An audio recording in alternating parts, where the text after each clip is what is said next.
मेरी आदत थी कि मेट्रो में चढ़ते ही मैं इधर उधर नज़र डाल लेता था कि इतनी रात खाली डिब्बे में क्या पता कौन साला चोर लुटेरा बैठा हो मौके की ताक में। रात के 1:30 बज चुके थे तो बॉगी में मेरे अलावा मुझे केवल 3 लोग दिखे। एक लड़का जो बॉगी के बिल्कुल लास्ट में बैठा था और उसके ठीक सामने 2 लोग और बैठे थे। और फिर मेरा ध्यान उस लड़के की ओर गया। वो पता नहीं क्यों कुछ अजीब सा लग रहा था। इस बीच मेट्रो चल दी और मैंने अपना ध्यान उससे हटा लिया। लेकिन फिर मेरे दिमाग में आया कि आखिर वो लड़का ऐसी अजीब हरकतें कर क्यों रहा था। तो मैंने उस लड़के की ओर वापस देखा तो लगा जैसे वो कुछ इशारा सा कर रहा है, शायद मुझे कुछ दिखाना चाहता है वो। और फिर मैंने उन पर नज़र डाली जो 2 लोग उसके सामने की सीट पर बैठे हुए थे।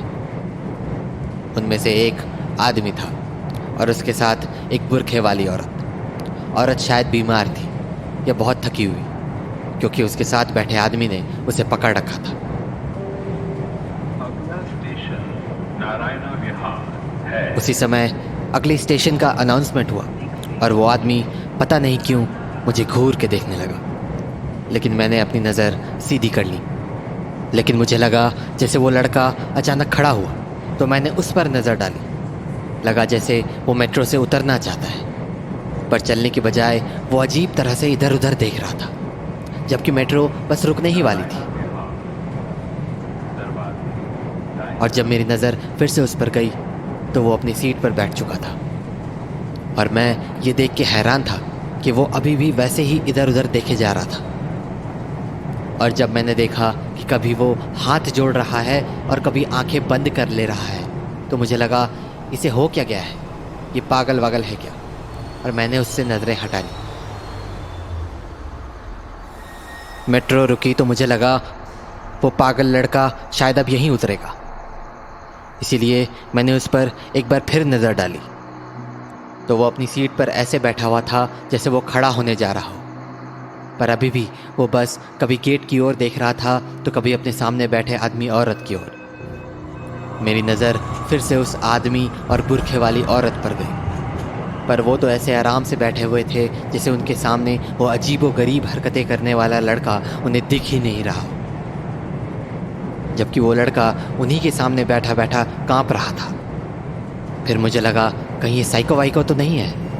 ऐसा है तो फिर इसका कोई भरोसा नहीं है। अब मुझे उससे डर सा लगने लगा था। मैंने ये सोच के गेट पर नज़र डाली कि अगला स्टेशन बस आने ही वाला है। अगर इससे कोई ख़तरा महसूस हुआ तो ट्रेन रुकते ही उतर के दूसरे डिब्बे में चढ़ जाऊंगा। वैसे भी मैं गेट के बिल्कुल पास में था। मैंने गेट से उसकी दूरी का अंदाज़ा लगाने के लिए उस पर नज़र डाली तो वो मेरी ओर ही देख रहा था। मुझे लगा पक्का इसके मन में कुछ तो ज़रूर है। तभी हल्की सी आहट से मेरी नज़र उसकी ओर घूमी तो वो खड़ा हो चुका था और उसकी नज़रें अभी भी मुझ पर ही टिकी हुई थी। मैं अभी सोच ही रहा था कि ये करना क्या चाहता है कि मेट्रो रुकी और वो मेरी ओर भागा। खतरा अपनी ओर आता देख के मैं खड़ा हो गया, पर मेरे सामने आते ही वो जितनी तेज़ी से आया था उतनी तेज़ी से घूमा और गेट के बाहर निकल गया। तो मैं वापस सीट पे बैठ गया और मुझे खुद पे हंसी आई कि मैं पता नहीं उससे डर क्यों रहा था। मेरा डर अभी दूर ही हुआ था कि कुछ खटखटाने की आवाज़ सुन के मेरी नज़र सामने गई तो वो पागल लड़का खिड़की के बाहर दिखा। मुझे लगा जैसे वो मुझसे कुछ कहना चाहता है, पर क्या। वो खिड़की के बाहर से उस ओर इशारा कर रहा था जहाँ वो कुछ देर पहले बैठा था, नहीं जहाँ वो बुरखे वाली औरत और उसके साथ वाला आदमी बैठा था। पर क्यों?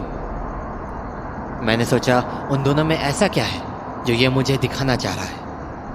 मुझे गुस्सा आने लगा था उस पर कि खुद तो पागल है ही, मुझे भी पागल कर देगा। लेकिन उसने अपना हाथ अपनी गर्दन पर रखा और फिर बार बार अपनी गर्दन को एक ओर लुढ़का कर मुझे कुछ इशारा सा करने लगा, मारने का इशारा। और फिर मैंने उस आदमी और उस बुरखे वाली औरत की ओर ध्यान से देखा और मेरे होश उड़ गए। उस आदमी का जो हाथ बुरखे वाली औरत की कमर पर था वो खून से सना हुआ था और औरत की गर्दन एक ओर लटकी हुई थी, मतलब वो मर चुकी थी। ये देख के तो जैसे मेरा खून ही जम गया। मैं जान बचाकर वहां से भागना चाहता था, लेकिन तब तक ट्रेन चल पड़ी और वो लड़का खिड़की से दिखना बंद हो गया। तभी आहट सी हुई और मैंने बिना सर घुमाए उस आदमी की ओर देखा तो वो अपनी सीट से खड़ा हो चुका था। मैं समझ गया कि अब मेरी जान उसके ही हाथ में है, और जब मुझे लगा कि वो किसी भी पल मेरे सामने होगा तो ये दिखाने के लिए कि मैं सो रहा हूँ और मैंने कुछ नहीं देखा, मैंने अपनी आंखें बंद कर ली। मुझे मेरी ओर आते उसके कदमों की आहट साफ सुनाई दे रही थी। उसके कदमों की आहट अब मेरे बहुत पास आ चुकी थी। जब उसके कदमों की आहट मेरे बिल्कुल पास आकर थम गई तो इत्र की जोर की महक आई। उसके इत्र से मैं समझ गया कि या तो ये उस बुरखे वाली का पति है या... मैंने आंखें बहुत हल्की सी खोल के देखना चाहा कि वो इस वक्त है कहाँ, और मुझे उसकी खौफनाक लाल आंखें दिखी। मेरा तो जैसे खून जम गया, पर मैंने पूरी ताकत से खुद को कांपने से रोका हुआ था, क्योंकि मैं जानता था कि अगर इसे जरा सा भी अंदाजा हो गया कि मैं जाग रहा हूं तो वो मुझे भी जिंदा नहीं छोड़ेगा। तभी उसने मेरी आंखों के ठीक सामने बड़ा सा छुरा लहराया। मैं इतना डर गया था कि किसी भी पल बेहोश हो सकता था, लेकिन मुझे कुछ आवाज आई। वो मेरे बगल में ही बैठ गया था और उसकी नज़र अभी भी मुझ पर ही टिकी हुई थी। शायद वो मेरी किसी हरकत का इंतज़ार कर रहा था। उसी समय मुझे अनाउंसमेंट की आवाज़ सुनाई दी, अगला स्टेशन राजौरी का मतलब अगला स्टेशन आने वाला था। तभी मुझे लगा जैसे वो सीट से खड़ा हुआ, पर क्यों? उसने धीमे कदमों से अपनी सीट की ओर जाना शुरू किया। तब मुझे समझ आया कि जब वो अपनी सीट से उठा था तो वो बुरखे वाली औरत लुढ़क गई थी और उसे डर था कि अगले स्टेशन में किसी के चढ़ने पर उस लाश का राज न खुल जाए। शायद इसीलिए वो किसी और की ट्रेन पर चढ़ने से पहले उस बुरखे वाली को सीधा कर देना चाहता था। और बस मेरे पास अपनी ज़िंदगी बचाने का बस वही मौका था। तो जैसे ही ट्रेन रुकी और गेट खुलने की आवाज़ आई, मैं जानता था कि ट्रेन का गेट 15 सेकंड के लिए ही खुलता है। तो कुछ सेकंड गुजरते ही मैं अपनी जगह से खड़ा हो गया। मेरे खड़े होने की आहट से उसके कदम थम गए और वो मेरी ओर पलटा। शायद वो ये सोच रहा था कि मुझ पर झपटे या उस लाश को संभाले। और बस मैं भाग खड़ा हुआ। वो भी भागकर गेट तक पहुंचा, पर तब तक गेट बंद हो चुका था। और तब मैंने उस खौफनाक शक्ल को पहली बार ठीक से देखा।